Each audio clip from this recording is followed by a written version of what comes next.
नमस्कार, मैं आस्था पांडे और आप देख रहे हैं सी न्यूज़ बात और रुख करेंगे खास खबर की ओर। खबर पाकुड़ से है, जहां कांग्रेस कार्यालय में महिला आरक्षण बिल को लेकर जिला अध्यक्ष कुमार की अध्यक्षता में प्रेस वार्ता आयोजित की गई। इस दौरान उन्होंने आरोप लगाया कि लोकसभा में महिला आरक्षण बिल में आ रही अड़चन के लिए भारतीय जनता पार्टी भी जिम्मेदार है, क्योंकि पार्टी द्वारा बिल के साथ परसीमन और जनगणना को जोड़ दिया गया है। कुमार ने कहा कि कांग्रेस और पूरा विपक्ष महिला आरक्षण बिल के समर्थन में है, लेकिन बीजेपी इसे अपने राजनीतिक लाभ के लिए आगे बढ़ा रही है। उन्होंने ये भी दावा किया कि परसीमन के बाद लोकसभा सीटें बढ़कर 850 हो सकती हैं, जिससे कुछ राज्यों में बीजेपी को अधिक लाभ मिलने की संभावना है, जिसे लेकर विपक्ष सतर्क है। डिलिमिटेशन हो, इसके बाद आप लोग महिला बिल पास कराइए, और नहीं तो 543 जो पहले 2023 में पास कराया गया था, उसी के आधार पर आप लोग अभी पास करा लीजिए, हम लोगों को आपत्ति नहीं है। लेकिन ये लोग गलत फहमी से सब आदमी को, हिंदुस्तान का आदमी को, सबको गलत मैसेज दे रहा है कि बीजेपी, कांग्रेस और तृणमूल और विरोधी सीपीएम पार्टी, सभी विरोधी लोग मिलजुल के हम लोगों को महिला बिल पास कराने नहीं दिया। ये महिला, उन लोगों को सोचना चाहिए कि महिला के प्रति संवेदन कौन पार्टी का है। कांग्रेस पार्टी में, तृणमूल कांग्रेस में ज़्यादातर महिला आरक्षण हम लोग का, महिला को प्रतिनिधित्व करने के लिए हम लोग भेजे हैं दिल्ली पार्लियामेंट में, विधान राज्यसभा में भी हम लोगों का महिला एमपी है। लेकिन बीजेपी का इस तरह का कोई, इस बीजेपी महिला के लिए कोई आरक्षण नहीं है, जबकि हम लोगों का आज़ादी के पहले भी 3 महिला हम लोगों का पार्टी का प्रदेश राष्ट्रीय अध्यक्ष बन चुके हैं, नेली सेन गुप्ता, पद्मजा नायडू और एक साउथ इंडियन महिला। लेकिन बीजेपी में आज तक इस तरह का कोई महिला को सामने नहीं बढ़ाया या ना उन लोगों को राष्ट्रीय अध्यक्ष बनाया है, या उस हिसाब से 1/3 जो मेजोरिटी लोग मांग रहे हैं कि 1/3 में आपका महिला के लिए आरक्षण करना चाहिए, उन लोगों का एमपी भी अभी भी कहीं भी, कोई स्टेट में बोलिए चाहे एमपी में बोलिए, कहीं उन लोगों का इस तरह का विचारधारा नहीं है कि मैं एमपी को रखे, मैं महिला को आरक्षण दें।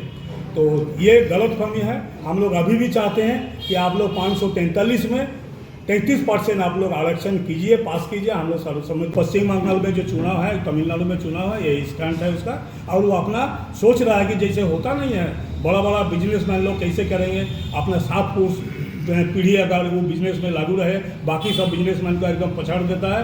वही धंधा इन लोगों का, दोनों गुजराती भाई का है कि दोनों चाहता है कि बराबर विरोधी लोग नहीं रहे। जैसे साउथ और नॉर्थ का फर्क है इसमें, साउथ इंडिया में आपका उस हिसाब से आपका एमपी डिलिमिटेशन अगर होता है तो उस हिसाब से उन लोगों का एमपी नहीं, सीट नहीं बढ़ता। जितना बिहार, यूपी, खास करके यूपी, मध्य प्रदेश, छत्तीसगढ़, हरियाणा, ये सब जगह में जितना सीट बढ़ेगा उस हिसाब से उन लोगों का बढ़ेगा नहीं। इनको और बीजेपी का संगठन हो, चाहे वोटर हो या समर्थक हो, उस तरह का आदमी अभी उत्तर प्रदेश, बिहार, राजस्थान, मध्य प्रदेश, यही सब जगह में है।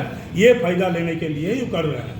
अभी उत्तर प्रदेश में 80 सीट है, 80-81 सीट है, उसका 160% सीट आ जाएगा अगले में, तो ऑटोमेटिक उसका बिहार, झारखंड, यही 3-4 स्टेट लेके ही बराबर वो राज करेगा। आप अभी तक नाम नहीं, सबको जानते हैं भाई, नरेंद्र मोदी, दामोदर भाई और अमित शाह, उसके साथ दोनों बिजनेसमैन हैं, वो भी गुजराती भाई हैं, अम्बर या राधानी। सुरक्षा और सम्मान हमारे प्राथमिक जिम्मेदारी है। हर बेटी को सुरक्षित माहौल मिले, इनके लिए सबका कानून के साथ साथ उनकी सही लागू करने का जरूरत है।